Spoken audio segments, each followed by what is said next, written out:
राजधानी दिल्ली के हजरत निजामुद्दीन दरगाह पर एमसीडी और प्रशासन के द्वारा बार बार दुकान को हटाने को लेकर लाजपत नगर निगम कार्यालय पर दुकानदारों ने धरना प्रदर्शन किया।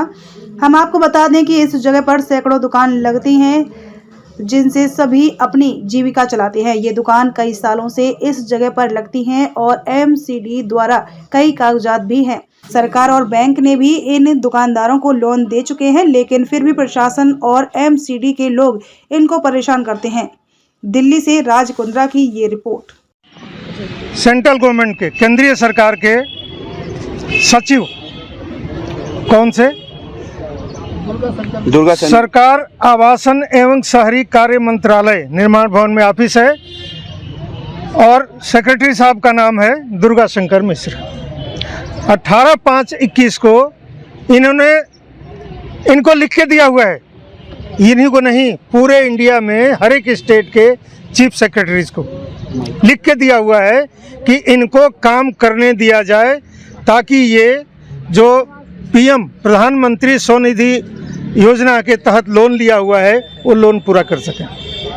जब ये काम ही नहीं करेंगे तो लोन का रिकवरी कहाँ से होगी, और रिकवरी नहीं होगी तो उस पर तो इंटरेस्ट वो तो बढ़ता जाएगा। शायद इनका झुग्गी झोपड़ी सब नीलाम हो जाए लेकिन ये दे नहीं पाएंगे। साथ में उन्होंने अपने लेटर में यही नहीं लिखा है जो 2014 का एक्ट है इनके रेगुलेशन का और इनके संरक्षण का, उसका भी हवाला दिया है। प्रधानमंत्री स्वनिधि योजना और पथ विक्रेता अधिनियम 2014 के अंतर्गत लाभार्थी पथ विक्रेताओं को उत्पीड़ित न करने का निर्देश दिया है रिटर्न में। अब क्या बताएं, अब हम क्या करें, कहाँ जाए? ये देख, ये है वो लेटर पे लेटर, अफसरों को लेटर जरा उठाना। ये लेटर है आवासन और शहरी कार्यालय मंत्रालय निर्माण भवन नई दिल्ली भारत सरकार।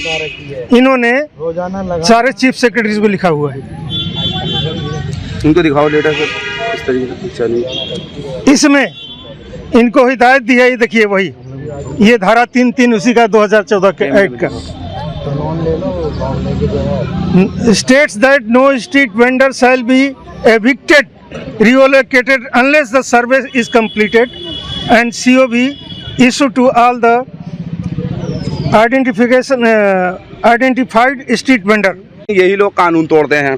वेंडिंग सर्टिफिकेट ये इन्होंने खुद बना के दिया, घर पे भेजा ये सारा स्वयं रोजगार करने की वजह से। क्या हम किसी से ले नहीं रहे कुछ, ये प्रधानमंत्री योजना के तहत लोन का कागज़ सारे डॉक्यूमेंट होने के बावजूद, कानूनी तरीके से लगाने के बावजूद ठिया फिर हमारे को ये परेशान कर रहे हैं। ये एमसीडी कहती है कि हमने लिखत में दे रखा है तुम्हारे को वेंडिंग सर्टिफिकेट है।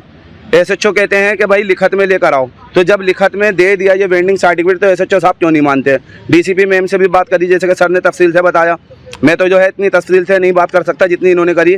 बाकी मेरे पास ये डॉक्यूमेंट पूरे हैं। तो कारोबार करने की अनुमति, ये केजरीवाल साहब कहते हैं कि स्वयं रोजगार सबका अधिकार है कारोबार करने का। वेंडिंग सर्टिफिकेट बनाया, ये 4 नंबर कॉलम, कोर्ट के ऑर्डर की कॉपी, और भी टाउन वेंडिंग कमेटी 2 फैसला करेगी। अगर हमारे को डिस्टर्ब है, किसी को कोई परेशानी, कोई प्रॉब्लम है किसी को, टाउन वेंडिंग कमेटी बनेगी 2, वो फैसला करेगी कि कहीं यहाँ से हटा के इनको कारोबार करने की अनुमति कहीं और दी जाए। वो भी हमारे को पहले 3 जगह चॉइस करने की जगह देगी हमारे को कि इसमें से आप कहाँ जाना चाहते हो, कहाँ नहीं, जब हटा सकते हैं।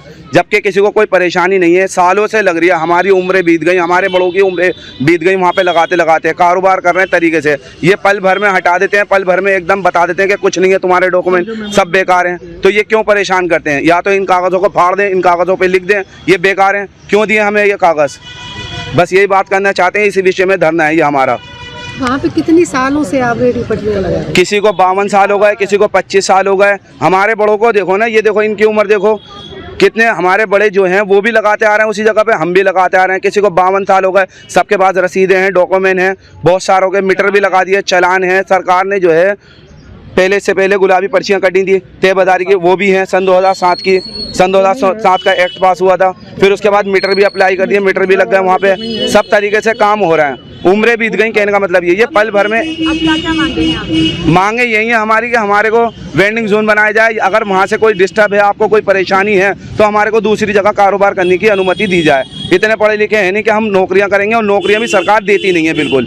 कहाँ पढ़े लिखों को नहीं मिल रही, तो हम तो जाहिल हैं, अपना स्वयं रोजगार खुद कर रहे हैं। यहाँ से अगर आपको दिक्कत कोई परेशानी है तो कहीं और कारोबार करने की जगह दी जाए हमारे को। वो करेगी टाउन वेंडिंग कमेटी 2 फैसला, वो भी ये लोग मना करते हैं कि हम ये कहते हैं हमने हटाया ही नहीं। दानिश अशरफ जी डीसीपी सर जो हैं एमसीडी कमिश्नर, इनसे मीटिंग हुई थी, बातचीत हुई थी, कह रहे हमने हटाया नहीं, आपको वेंडिंग सर्टिफिकेट तो दे रखा है। आप पुलिस को ये दिखाओ वेंडिंग सर्टिफिकेट, अपने प्रूफ दिखाओ, ये है तो सही आपके पास।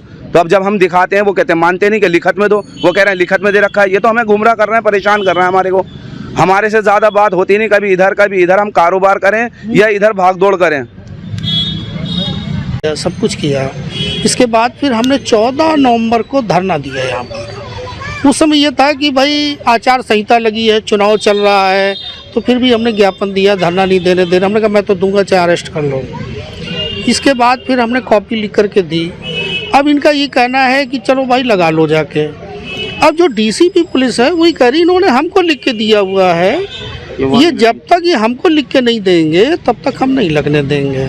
तो मैंने इनसे कहा कि ठीक है आप लिख के दे दो, तो ये मौखिक बोलते हैं और लिख के नहीं दे रहे हैं। अब पुलिस इनको लगने नहीं दे रही है। होता क्या है कि जब रेहड़ी पट्टी हटती है तो वहाँ पुलिस का काम आ जाता है। फिर पुलिस क्या करती है, सौदेबाजी करती है रेहड़ी पट्टी से, पैसा दो तब लगाने देंगे, ठीक है ना, वो सौदेबाजी शुरू हो जाती है।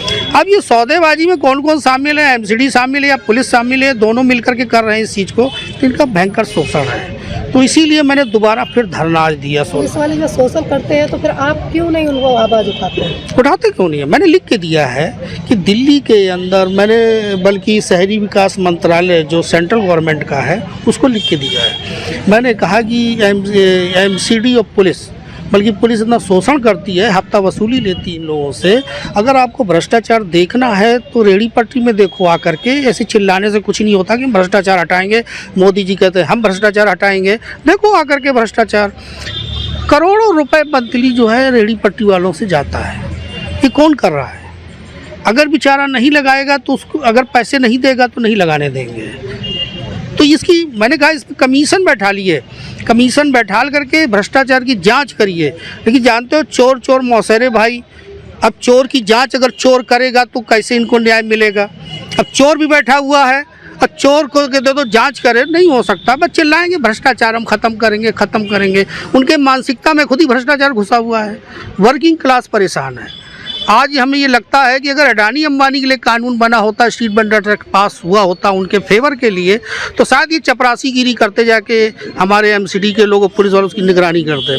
क्योंकि वर्किंग क्लास के लिए वो बना है स्ट्रीट वेंडर्स एक्ट, इसलिए उनके ऊपर हमला हो रहा है। तो परिचय जानना चाहेंगे आपका पहले? मैं दिल्ली प्रदेश रेहड़ी पटरी हाकर्स यूनियन का ट्रेजरर हूँ। जैसा कि अभी सर ने बताया कि छोटे से छोटे और बड़े से बड़ा अधिकारी जो है वो भ्रष्ट बैठा है सरकार में, तो कितनी सच्चाई है इस बात में? अगर आपके पास डॉक्यूमेंट्स पूरे हैं तो आप उन लोगों को रिश्वत क्यों देते हैं? क्योंकि वर्किंग क्लास के लिए वो बना है स्ट्रीट वेंडर्स एक्ट, इसलिए उनके ऊपर हमला हो रहा है। तो परिचय जानना चाहेंगे आपका पहले? मैं दिल्ली प्रदेश रेहड़ी पटरी हाकर्स यूनियन का ट्रेजरर हूँ। जैसा कि अभी सर ने बताया कि छोटे से छोटे और बड़े से बड़ा अधिकारी जो है वो भ्रष्ट बैठा है सरकार में, तो कितनी सच्चाई है इस बात में? अगर आपके पास डॉक्यूमेंट्स पूरे हैं तो आप उन लोगों को रिश्वत क्यों देते हैं? देखिए, आदमी रिश्वत क्यों देता है ये हम नहीं कहते। 9 सितंबर 2013 को सुप्रीम कोर्ट ने एक बड़ा एग्जॉस्टिव फैसला दिया था वेंडर्स के बारे में। उसका पैरा 4 पढ़ के देखिए, उसमें साफ लिखा हुआ है कि सरकारी अधिकारी और पुलिस के लोग रेहड़ी पटरी वालों को, वेंडर्स को अपना ऊपरी आमदनी का जरिया समझते हैं। जब भी इनको पैसे की ज़रूरत होती है इनको धमकाते हैं, मारते पीटते हैं, इनके रेहड़ियाँ तोड़ते हैं और इनका सामान रोड पर बिखेर देते हैं। कोई जिम्मेदारी नहीं इनकी। एक्ट ये है कि जब भी किसी का सामान जब्त किया जाएगा उसकी लिस्ट बना के साइन करके देना पड़ेगा। कि हम ये तुम्हारा सामान ले जा रहे हैं, आज तक भी नहीं हुआ। तो सर आपको ऐसा नहीं लगता कि कहीं ना कहीं गलती हमारी भी है कि हम अपना काम चलाने के लिए उन लोगों को रिश्वत देते हैं? सुनिए, एक बात सुनिए, ये हमें तंग करते हैं। अल्टीमेटली जैसा कि आज हम किए हैं, धरना प्रदर्शन लड़ाई हमारा चलता रहता है। देखिए, दो बातें, हमारे किसी भी लेटर का ही जवाब नहीं देते। आज हम गए थे डीसी साहब से, आप टाइम दीजिए मिलने का, वो आना का नहीं कर रहे हैं, अभी तक टाइम नहीं दिया है। मिलेंगे या नहीं मिलेंगे बता ही रहे हैं। क्यों? क्या हम जनता नहीं है? फंडामेंटल राइट है 19(1) के तहत इनको अधिकार मिला हुआ है फुटपाथ पे सामान बेचने का, हाकर्स का धंधा करने का, क्योंकि 19(1) में जैसे जीने का अधिकार है, जीविका का अधिकार भी है। जिसका जीविका का अधिकार नहीं होगा वो जिएगा कैसे?